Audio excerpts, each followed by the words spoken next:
पर अटैक से कोहराम मचा दिया है। नेतन्याहू को समझ नहीं आ रहा कि हिजबुल्लाह ने इजराइल के मिसाइल हेडक्वार्टर को कैसे आखिर उड़ा दिया।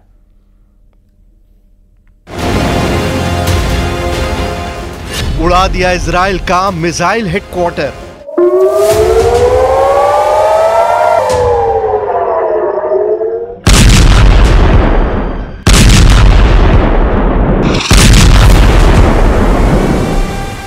पिछले 72 घंटे में हिजबुल्लाह के हमलों ने साबित कर दिया है कि जंग के मैदान में हिजबुल्लाह लड़ाके इजरायली सेना पर बहुत भारी साबित हो रहे हैं। इजरायली सेना भले ही दावा करे कि उसने दक्षिणी लेबनान में हिजबुल्लाह की कमर तोड़कर रख दी है, लेकिन हकीकत में जमीन पर अब बाजी पलटती नजर आ रही है। ऐसा लग रहा है कि 11 महीने की जंग में हिजबुल्लाह ने पीएम नेतन्याहू और उनके कमांडरों के वॉर प्लान को डिकोड करके उसकी धज्जियां उड़ाना शुरू कर दी है। हिजबुल्लाह का सबसे ताजा हमला इजराइल के सफाद में हुआ, जहां आईडीएफ का एक गुप्त अड्डा मौजूद था। हिजबुल्लाह का दावा है कि उसने तिब्रियास झील के उत्तर पश्चिम में स्थित इजरायली सेना के मिसाइल हेडक्वार्टर को भयानक ड्रोन हमलों से तबाह और बर्बाद कर दिया है। आईडीएफ के गुप्त अड्डे पर धमाका, मार दिए इजरायली। हम आपको एनिमेशन के जरिए दिखाते हैं कि आखिर हिजबुल्लाह हमले पर क्या दावा कर रहा है। दावों के मुताबिक हिजबुल्लाह की ड्रोन यूनिट ने इजराइल के सफाद में मौजूद इजराइल के मिसाइल हेडक्वार्टर को तबाह कर डाला है। हिजबुल्लाह का दावा है कि इजराइल ने सफाद में एक गुप्त मिसाइल अड्डा बना रखा था, जिसमें हजारों की तादाद में मिसाइलें मौजूद थीं। हिजबुल्लाह ने सटीक और पक्की खुफिया जानकारी के आधार पर अचानक भीषण ड्रोन हमले किए हैं, जिसमें इजराइल के मिसाइल हेडक्वार्टर को पूरी तरह से उड़ा दिया गया है। इस हमले में कई इजरायली सैनिकों के मारे जाने की भी खबर आ रही है।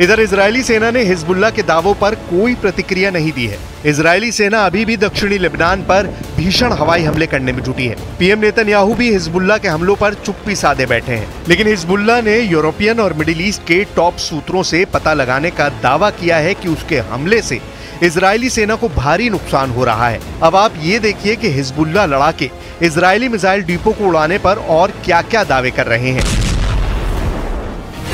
हिजबुल्लाह के दावों के मुताबिक 15 सितंबर यानी शनिवार को उसने इजरायली सैन्य अड्डे पर हमला किया है। हिजबुल्लाह ने कहा कि उसने आईडीएफ के तोपखाने और मिसाइल इकाई के मुख्यालय को पूरी तरह से बर्बाद कर डाला है। दावा किया जा रहा है कि लगभग 11 महीने की गजा और लेबनान जंग में पहली बार इजराइल के गुप्त अड्डे का पता इजराइल के दुश्मनों को लगा है। हिजबुल्लाह ने इजराइल के खिलाफ दक्षिणी लेबनान के अल अहमदीब और कफर रूमाने सहित लेबनानी शहरों पर हमले के जवाब के तौर पर भीषण हमला किया है। हिजबुल्लाह लड़ाकों ने उत्तरी कमान के मुख्यालय और 91 डिवीजन के लॉजिस्टिक बेस को निशाना बनाया है। हिजबुल्लाह का दावा है कि उसने ग्रेड प्रकार के दर्जनों रॉकेट और ड्रोन से हमले इजरायली सैन्य ठिकानों पर किए हैं। हिजबुल्लाह का हमला होते ही इजराइल के अवीविम, एलिफ्लेंट, कोराजिम वेरेड, अनमोन, कब्जे वाले शहर सफाद, अमूका, डाल्टन और ब्रिये में जोरदार सायरन बजने लगे थे। वहीं हिजबुल्लाह लड़ाकों ने रोसियत अल आलम में इजरायली सैन्य अड्डे के पास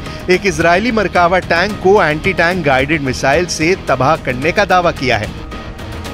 अब ऐसे हालात में सवाल उठ रहे हैं कि आखिर इजरायली सेना और नेतन्याहू किस आधार पर दावा कर रहे हैं कि इजरायली सेना गजा से लेकर लेबनान तक जंग जीत रही है, जबकि इजराइल के मिसाइल हेडक्वार्टर को तबाह करने से पहले हिजबुल्लाह लड़ाके एक बड़े हमले में इजराइल के 22 सैनिकों को मारने का दावा कर चुके हैं। हिजबुल्लाह लड़ाकों ने इजरायली सेना पर ऐसा खूंखार और बेरहम हमला किया कि इजराइल के प्रधानमंत्री नेतन्याहू और रक्षा मंत्री योव गैलेंट के होश फाख्ता हो गए। इजराइल को रत्ती भर उम्मीद नहीं थी कि हिजबुल्लाह तेल अवीव के पास इजरायली सेना के गिलॉट बेस को तबाह कर सकता है। हिजबुल्लाह के चीफ नसरल्लाह ने डंके की चोट पर दावा किया है कि हिजबुल्लाह ने रॉकेट और ड्रोन हमलों से इजराइल के 22 सैनिकों को मार डाला है। हिजबुल्लाह को कमजोर समझना शायद इजरायली सेना की सबसे बड़ी भूल साबित हो चुकी है। इजरायली सेना बेशक गजा के साथ साथ लेबनान पर घातक हमले कर रही हो, लेकिन खुद इजराइल के टॉप सैन्य अफसर चेतावनी दे रहे हैं कि हिजबुल्लाह को हमास समझना इजरायली सेना की बड़ी भूल साबित हो सकती है। हम आपको इजराइल के Israeli reserve major general Yitzhak Brick के बयान और चेतावनी दिखाते हैं, जिसमें वो साफ साफ संकेत दे रहे हैं कि हिजबुल्लाह के सफाए के चक्कर में कहीं इजराइल का ही सफाया ना हो जाए। Reserve major general Yitzhak brick का साफ कहना है कि अगर लेबनान से सीधी और बड़ी जंग इजराइल ने की तो हिजबुल्लाह इजराइल के तेल अवीव गुशदैन को तबाह कर सकती है। इजरायली जनरल ने यहां तक कहा कि अगर इजराइल ने लेबनान के साथ युद्ध को आगे बढ़ाने का फैसला किया तो इसके गंभीर परिणाम भुगतने होंगे। उन्होंने यहां तक कहा कि इजरायली सेना के टॉप अफसरों की बात निरर्थक होती जा रही है। इजरायली चैनल 12 के साथ एक इंटरव्यू में इजरायली जनरल ब्रिक ने यहां तक कह दिया कि हिजबुल्लाह पर हमले का झूठा प्रचार बंद करें, क्योंकि इजरायली सेना काफी छोटी है। इजरायली सेना के पास सिर्फ 6 डिवीजन है जो हमास तक को खत्म नहीं कर सकती है। ऐसे हालात में लेबनान में हिजबुल्लाह से सीधी जंग इजरायली सेना की 6 डिवीजन नहीं कर पाएगी और लेबनान युद्ध इजराइल के वजूद पर बहुत भारी पड़ सकता है। पिछले 100 घंटे में हिजबुल्लाह ने इजराइल के गिलॉट बेस में हमला करके 22 इजरायली सैनिकों को मार डाला है और अब इजराइल के सफाद में पूरा मिसाइल हेडक्वार्टर उड़ाकर हिजबुल्लाह ने इजरायली सेना की हालत खराब करके रख दी है। अब देखना होगा इजराइल हिजबुल्लाह के हमलों का बदला कैसे लेता है।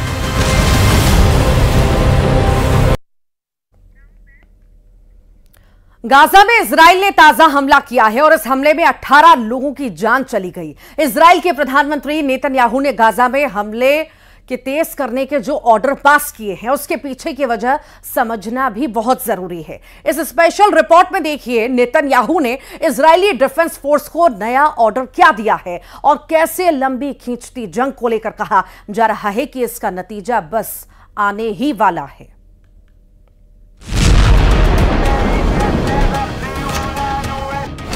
गाजा में बिछ गई मौत की चादर।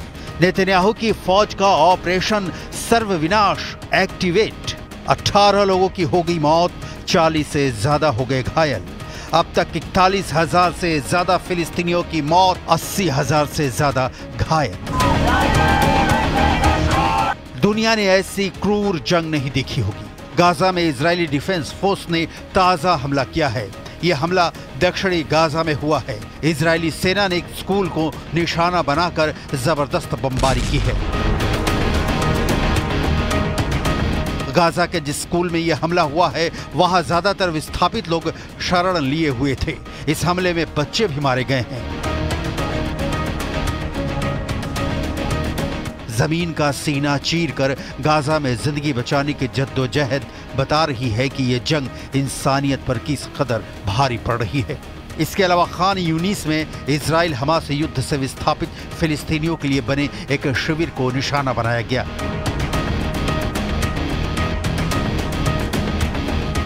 इजराइल के प्रधानमंत्री बेन्यामिन नेतन्याहू जल्दी में हैं। गाजा को मिट्टी में मिला देने की जल्दी में नेतन्याहू की फौज ने गाजा पर हमले और तेज कर दिए हैं। नेतन्याहू की जल्दी की कई वजहें हैं। पहली वजह, 11 महीनों की लंबी जंग से इजराइल की जनता उकता चुकी है। दूसरी वजह, नेतन्याहू को लेकर इजराइल की जनता इस पर विमर्श कर रही है कि वो बंधक संकट सुलझाने में फेल साबित हुए हैं। तीसरी वजह, नेतन्याहू के खिलाफ उनकी कैबिनेट में भी विरोध की आवाजें उठने लगी हैं। चौथी वजह, नेतन्याहू के खिलाफ इजराइल में विरोध प्रदर्शन शुरू हो चुके हैं। पांचवी वजह, इंटरनेशनल बिरादरी से नेतन्याहू पर आम फिलिस्तीनियों की मौत को लेकर सवाल उठ रहे हैं। वो लोग जिनका इस युद्ध से कोई लेना देना नहीं है, वो भी जंग के मलबों में कुछ इस कदर दबे हुए हैं जहां रहना तो छोड़िए, सांस लेना भी मुश्किल हो रहा है। गाजा का हाल यह है, वहां जीने के लिए जरूरी चीजें तो लगभग खत्म ही हो गई हैं, मरने के बाद दफनाने तक की जगह भी कम पड़ती दिख रही है। 23 लाख की आबादी हर पल मौत की आशंका में जीने को विवश है। 7 अक्टूबर 2023 से ही गाजा में तकरीबन हर रोज इजरायली ऑपरेशन हो रहा है। युद्ध विराम के लिए कई दौर की बातचीत भी बेनतीजा रही है। फिलहाल ये जंग कब थमेगी इसके कोई आसार नजर नहीं आ रहे हैं। यही वजह है कि इजराइल के तेल अवीव में बंधकों की रिहाई की मांग तेज हो गई है। इजराइल में शनिवार को हजारों प्रदर्शनकारियों ने सेना मुख्यालय और दूसरे सरकारी इमारतों पर धावा बोल दिया।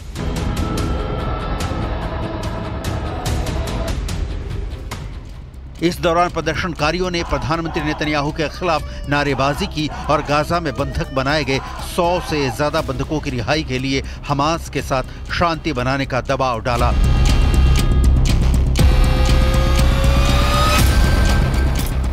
कई लोगों ने समझौता करने में विफलता के लिए पीएम नेतन्याहू को जिम्मेदार ठहराया, क्योंकि उन्हें लगा कि युद्ध के दौरान उन्हें सत्ता में बने रहने में मदद मिलेगी। इस दौरान प्रदर्शनकारियों ने शहर के एक पुल पर चक्का जाम कर दिया। यातायात व्यवस्था भी ठप हो गई। प्रदर्शनकारियों में अब वो लोग भी शामिल थे जिनके अपने हमास के चंगुल में बंधक हैं। इस दौरान नाराज प्रदर्शनकारियों ने गुलाबी धुएं वाले पटाखे जलाकर और बंधकों की तस्वीरों के साथ अपना विरोध दर्ज कराया। ये भी कहा कि जब तक बंधकों की रिहाई नहीं हो जाती उनका विरोध प्रदर्शन जारी रहेगा। 7 अक्टूबर 2023 को हमास के लड़ाकों ने इजराइल में घुसकर 250 इजरायली और विदेशी नागरिकों को बंधक बना लिया था।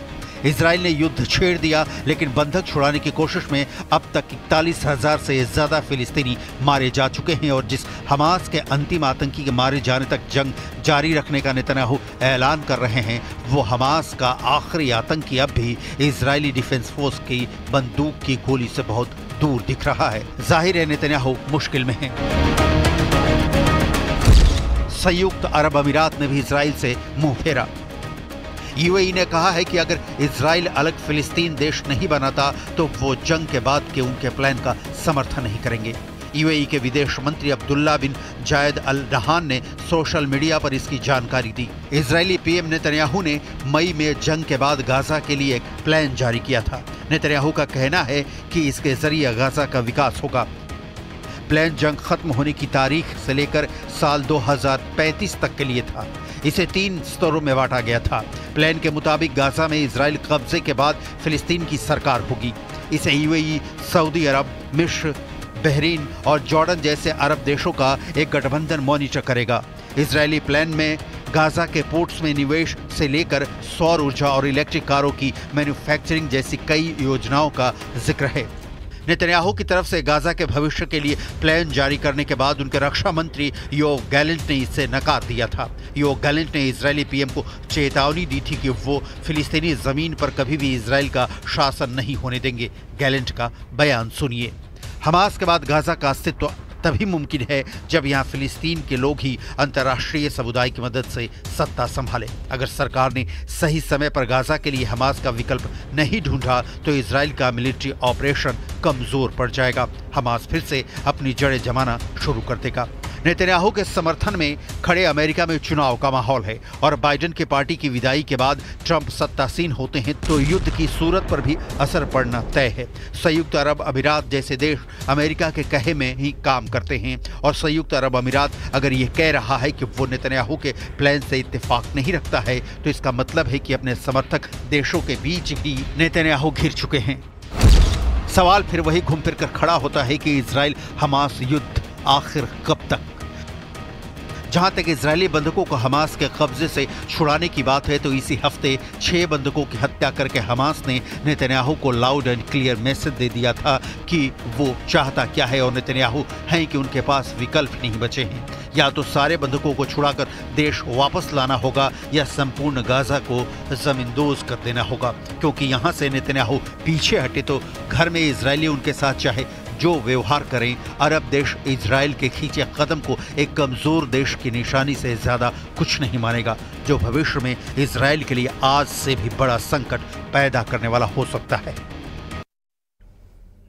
तो